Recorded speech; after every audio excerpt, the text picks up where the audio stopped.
No, no, it's not. I just have to say, I don't know. Yeah. The 30. Yeah.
Check.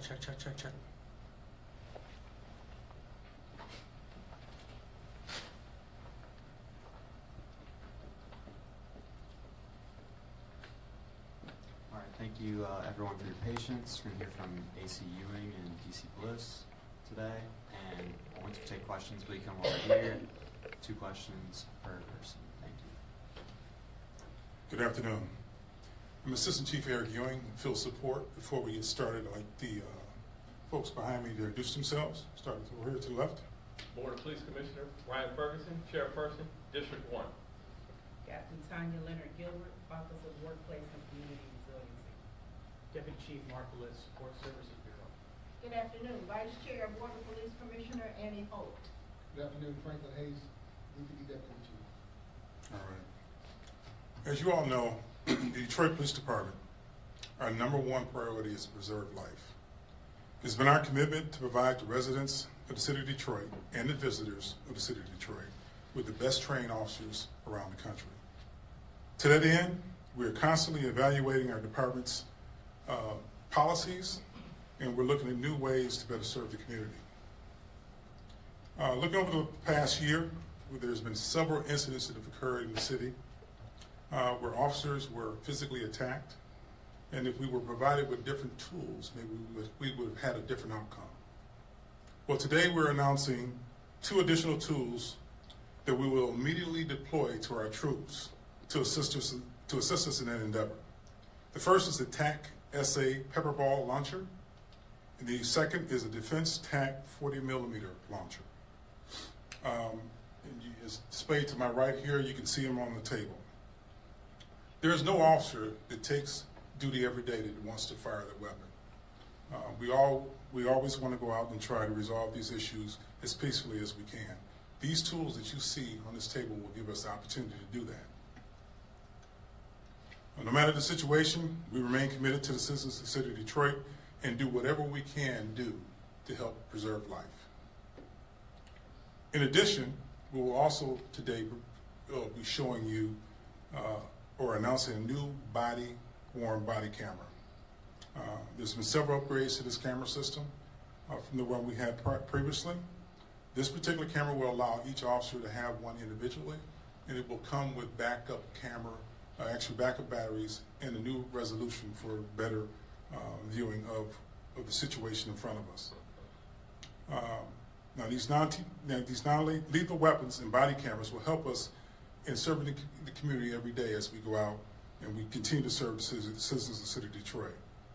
And this is not to say that we may not have to use deadly force. I mean, that's just a part of what we do in policing.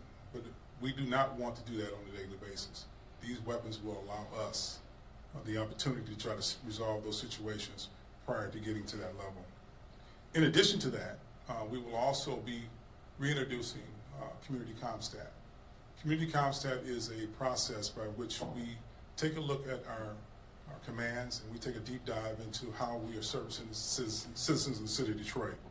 With the Community CommStat, it will allow the citizens to come to CommStat and look at our process in a transparent way and give them the opportunity to talk to us about crime that's happening within their neighborhoods.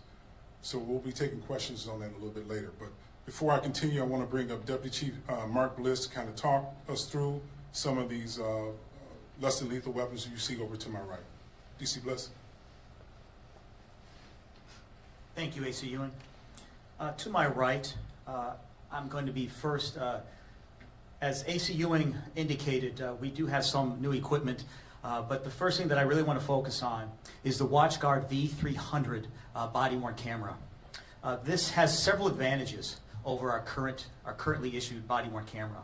First being the resolution is improved dramatically.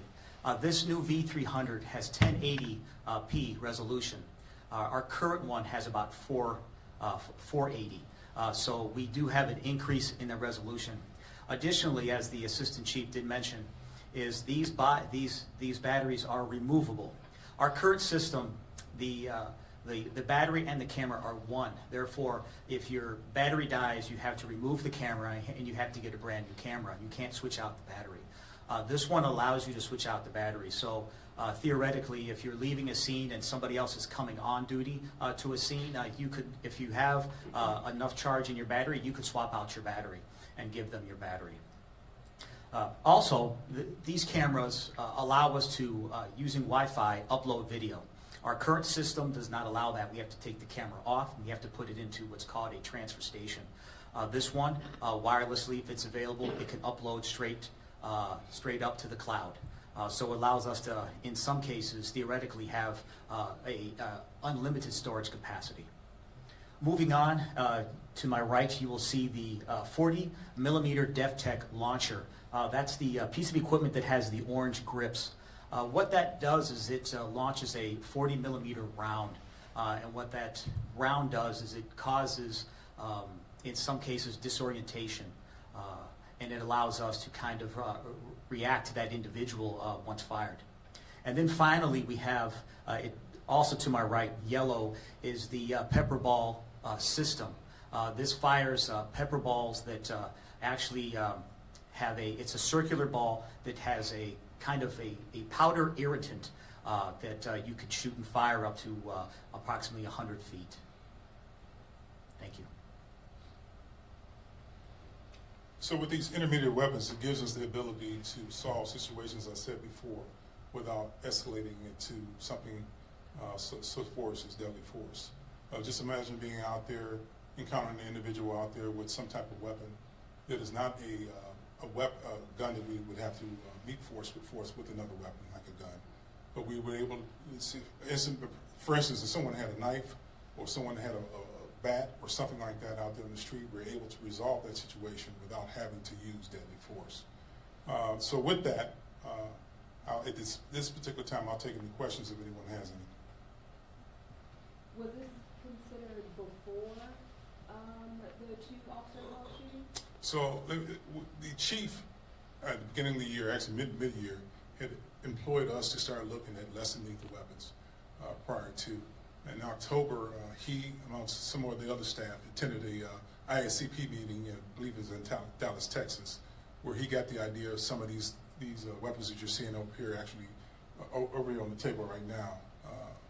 So this was already in play. We had to test them out to make sure they met our needs with our department, and we also had to get our officers trained on them. Hi, are there any other considerations for weapons that are non-lethal outside of this, or is this as far as you guys have gone so far? We've made several considerations. Some things we're still looking at, but this right now, as we look at other cities, such as LA, Chicago, those type of cities who are comparable to us, they're using these same type of weapons. What would you use, like the orange and the yellow? What was a situation or scenario that one of those may be used? So each one of them have a different feature to them, right? The pepper ball spray would allow us to have further range to deal with the individual. I think the range up to the pepper ball is up to 100 feet.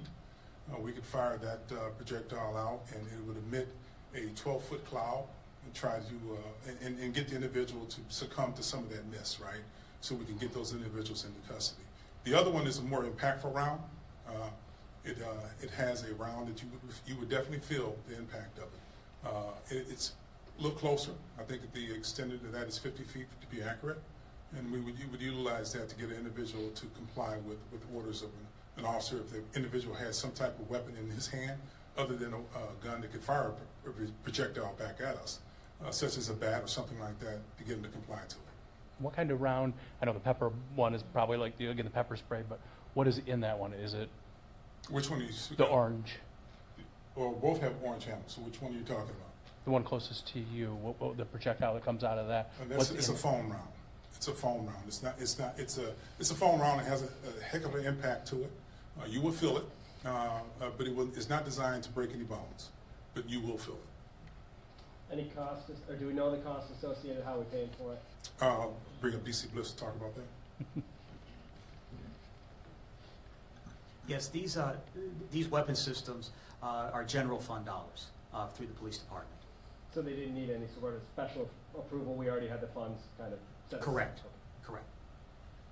And how soon will they be put in use? You said that officers have been trained already on it? Yes, they have. They have. We're just waiting for some more of these to come in, but we're ready to deploy them now. How will they be deployed? Will it be one for every squad car out there or one for every officer? So as you know, we have different units in the Detroit Police Department, but as a standard, the supervisor's vehicle will have these weapons in those vehicles. If it's need be, the supervisor will be called to the scene, and they will deploy that weapon at that time.